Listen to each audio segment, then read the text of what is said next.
Nahum pasal 1 ayat 5 sampai 8 sebentar akan dibaca oleh Ibu Diaken Lita Losu yang ber-happy birthday. Jadi kita bersama mengingat, mengenang 1 tahun karya Tuhan berlaku atas kehidupan Oma terkasih, Mami terkasih. 1 tahun pula berkatnya selalu dinikmati. Mari berdoa. Kami mengucap syukur, kami berterima kasih Tuhan baik, sangat baik dalam persekutuan kami pada malam hari ini. Rukun Kumampung boleh berkumpul bersama. Kami mohon Tuhan biar kiranya Tuhan selalu hadir dan berkarya di tengah-tengah persekutuan kami, dalam ibadah kami, mengingat 1 tahun Tuhan menyatakan otoritas terhadap orang tua terkasih, Oma terkasih, yakni Ibu Meika Kolanus.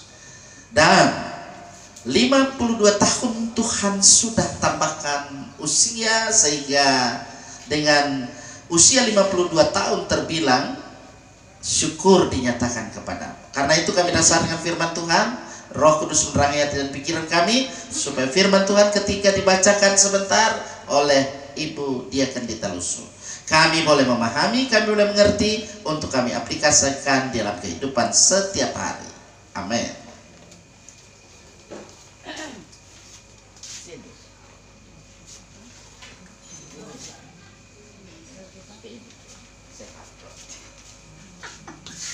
Jangan di-covid-kan.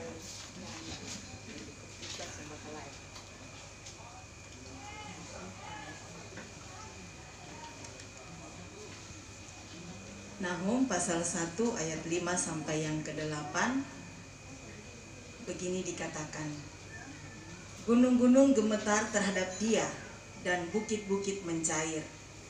Bumi menjadi sunyi sepi di hadapannya, dunia serta seluruh penduduknya. Siapakah yang tahan berdiri menghadap geramnya, dan siapakah yang tahan tegak terhadap murkanya yang bernyala-nyala? Kehangatan amarahnya tercurah seperti api, dan gunung-gunung batu menjadi roboh di hadapannya. Tuhan itu baik, Ia adalah tempat pengungsian pada waktu kesusahan.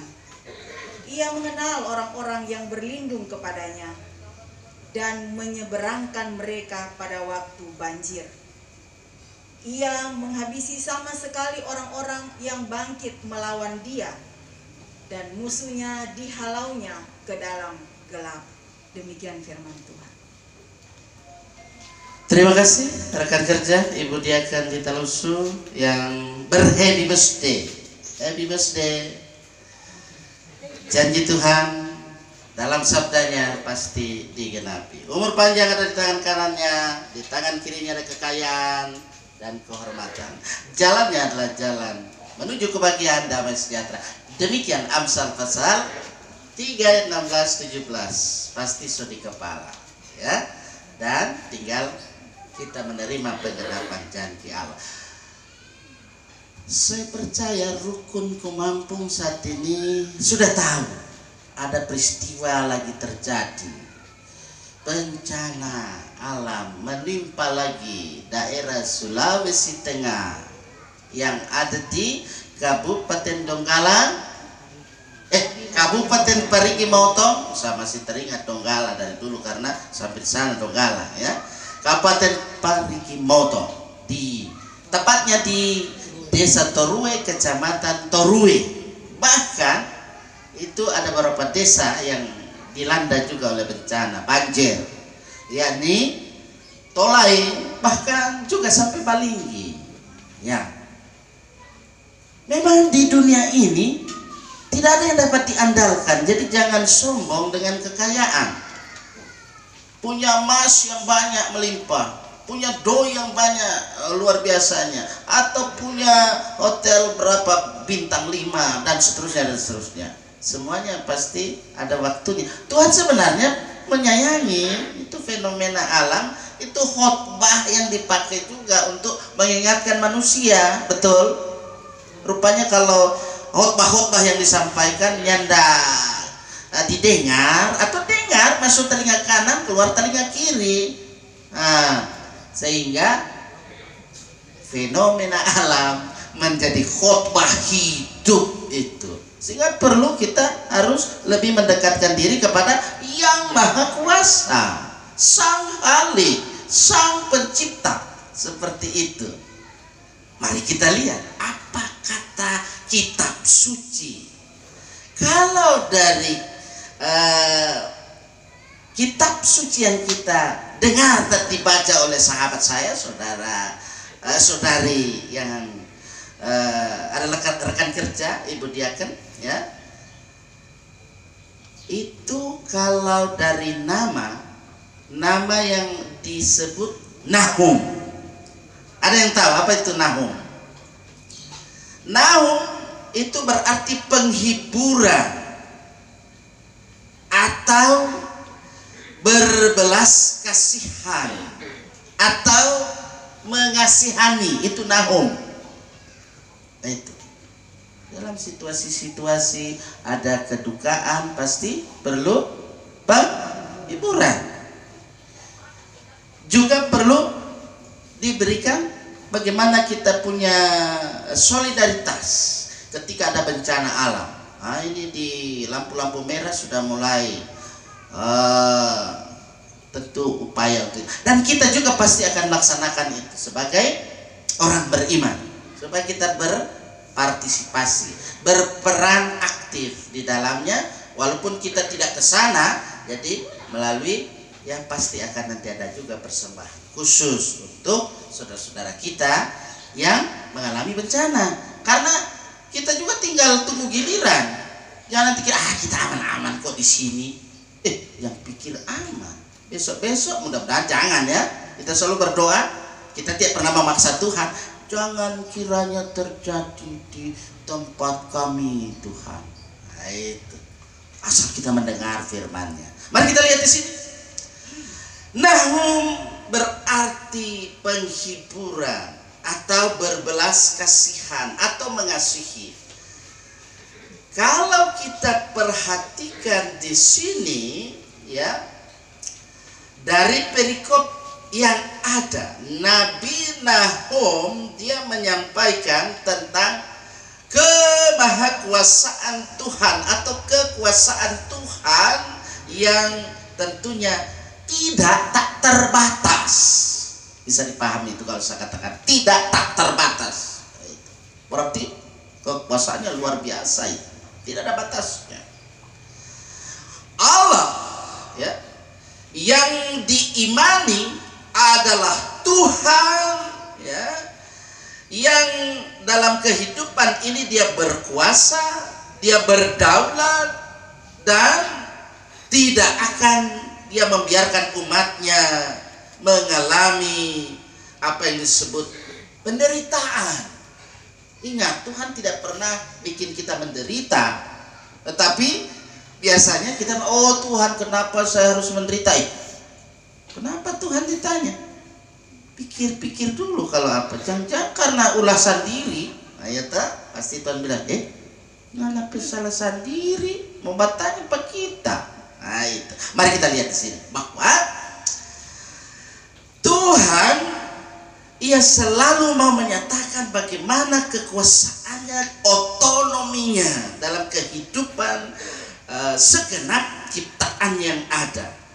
Sehingga memperhatikan perikop ini, bagian kitab Nahum memang ini selalu mau melihat bagaimana kita mau mengikuti susunan-susunan yang ada, susunan dalam naskah. Kalau kita lihat dalam bahasa Ibrani, ya itu kalau dalam bahasa Ibrani, nah kalau Ibu Rita mungkin so hafal itu, hafal.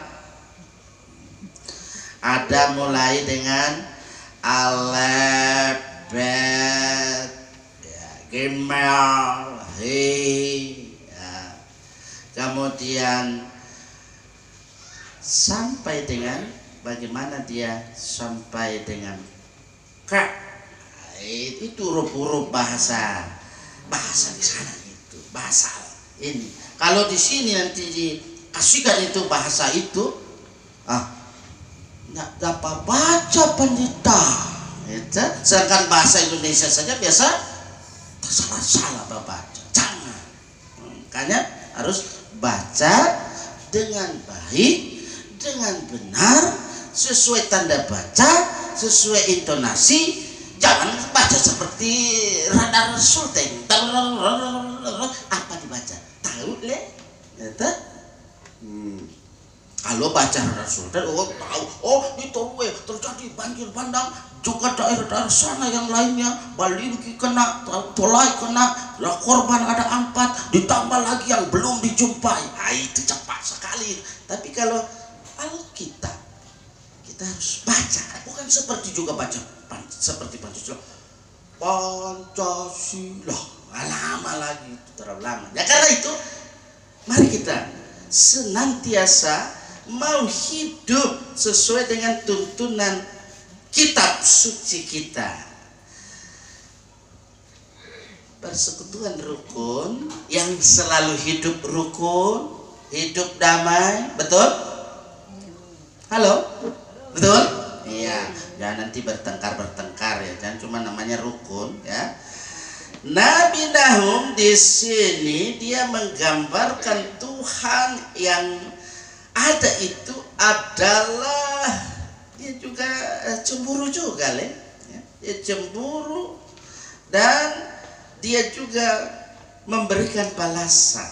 Nah, kalau kata cemburu itu dalam bahasa seperti saya sebut tadi, bahasa apa?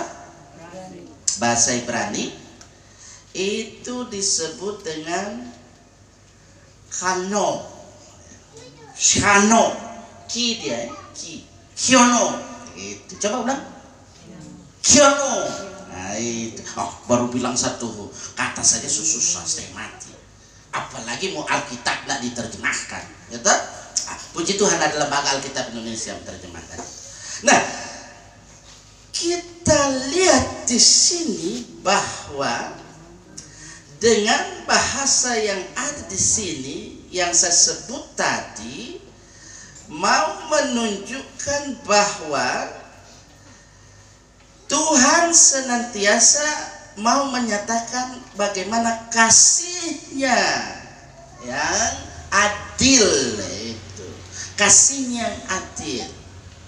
Dia nyatakan kepada semua orang, siapapun dia, apapun agamanya, apapun keyakinannya, Tuhan itu nyatakan kasihnya kepada semua orang. Tuhan itu baik. Tuhan itu menjadi tempat perlindungan bagi umatnya. Bisa dijumpai di perikop tadi yang dibaca. Dia menjadi tempat perlindungan. Allah yang kita kenal dalam Yesus Kristus, dia juga yang kita imani di dalam kehidupan ini. Dia selalu aktif bertindak. Dia tidak bisu. Dia tidak diam begitu saja. Melainkan dialah Allah yang peduli terhadap pergumulan umatnya. Ia menjadi tempat bagaimana kalau ada pengungsian toh. Dulu kita orang 28 September ada mengungsi. Ya, ada juga toh. Walaupun mengungsi mungkin dekat-dekat apa saja, tapi ada yang jauh-jauh juga karena takut. Baru ada waktu lalu tsunami lari sampai di Bora sana, padahal jauhnya itu kalau tsunami itu paling jauh itu 2 kilometer lebih, ya. Tapi sopi ke sana. Nah itu karena sota lalu takut. Jadi Tuhan itu tempat perlindungan. Jadi Tuhan itu senantiasa menjaga kita. Tuhan senantiasa memelihara. Inilah yang senantiasa kita mau lihat dengan mata iman, bahwa Tuhan Allah itu adalah Allah yang tetap menyertai kehidupan orang percaya sepanjang masa. Ya. Dunia boleh berubah dengan sedemikiannya, begitu cepat, tetapi kasih setia Tuhan tidak pernah berubah. Kasih setia Tuhan tidak pernah berubah. Kita harus senantiasa meyakini bahwa Tuhan adalah baik. Dia selalu menjadi tempat seperti yang saya katakan tadi apa? Pengungsian. Nah ini, kalau di Torue ada banjir, ada juga tempat pengungsian. Ada rumah-rumah ibadah yang dipakai, ada balai desa atau kantor desa. Nah itu. Kalau dia tidak tergenang, kalau tergenang bagaimana yang dipakai? Ya tak? Cari yang aman. Tapi tidak ada yang nyaman. Ya tak?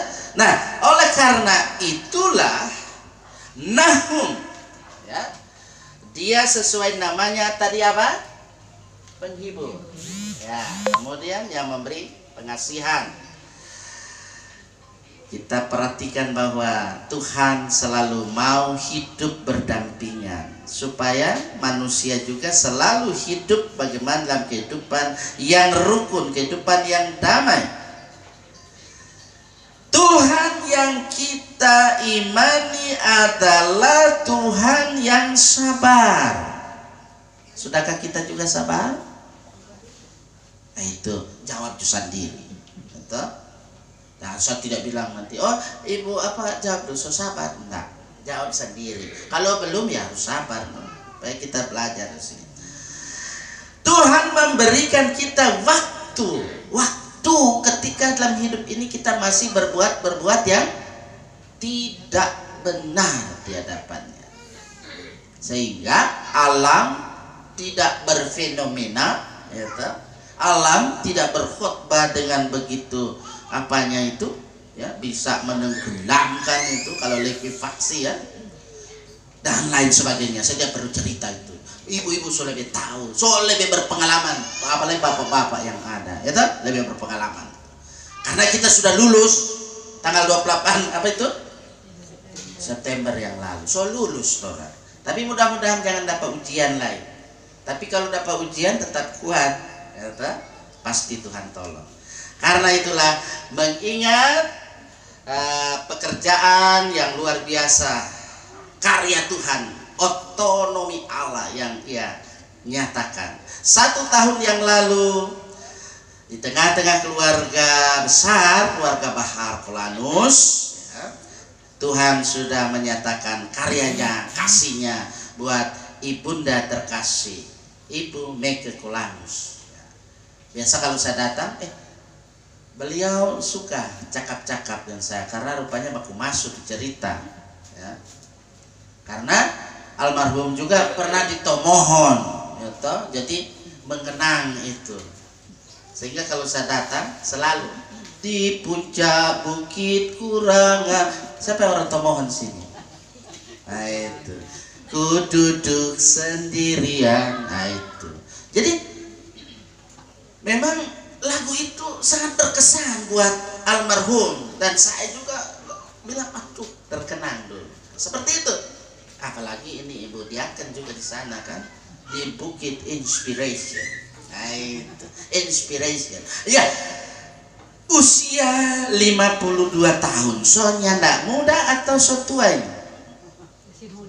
Masih muda. Ya tak? Kalau so tua nanti, sedangkan Ibu rambut pirang ini belum tua, toh? Masih muda. Nanti kalau serupa Oma tipis, so tinggal di tempat tidur. Itu segala sesuatu ada waktunya. Persiapkan diri kita dari sekarang, ya toh. Yang pikir oh begini terus enak ya toh. Nikmati kehidupan dengan penuh sukacita karena kasih Tuhan. Happy birthday buat Ibu yang terkasih, Ibu Diaken Julita Vivian Graysompi Losu, sarjana pendidikan agama Kristen. Dan tentu Tuhan yang sudah memberi, Tuhan juga yang telah mengambil. Maka kita menyatakan apa? Terpujilah Tuhan. Seperti kata pemazmur ketika kita melihat tadi ada berbalasan di puji-pujian ibadah kita, bahwa sesungguhnya berharga di mata Tuhan kematian semua orang yang dikasihinya. Jadi kalau kita meninggal apakah karena COVID atau di-COVID-kan atau karena kena bencana, kalau kita dalam Tuhan itu sangat berharga. Begitu juga oma, mami, ibunda terkasih, dia sangat berharga meninggal karena meninggal di dalam kasih kuasa Tuhan. Amin. Terpujilah namanya. Kita respon, tiada lain landasanku, tiada lain landasanku, hanya padamu. Tiada lain harapanku, ku bersandarkan namanya. Kristuslah batu karangku, di atas Dia ku teguh. Landasan lain hancur luluh. Refren. Kristuslah batu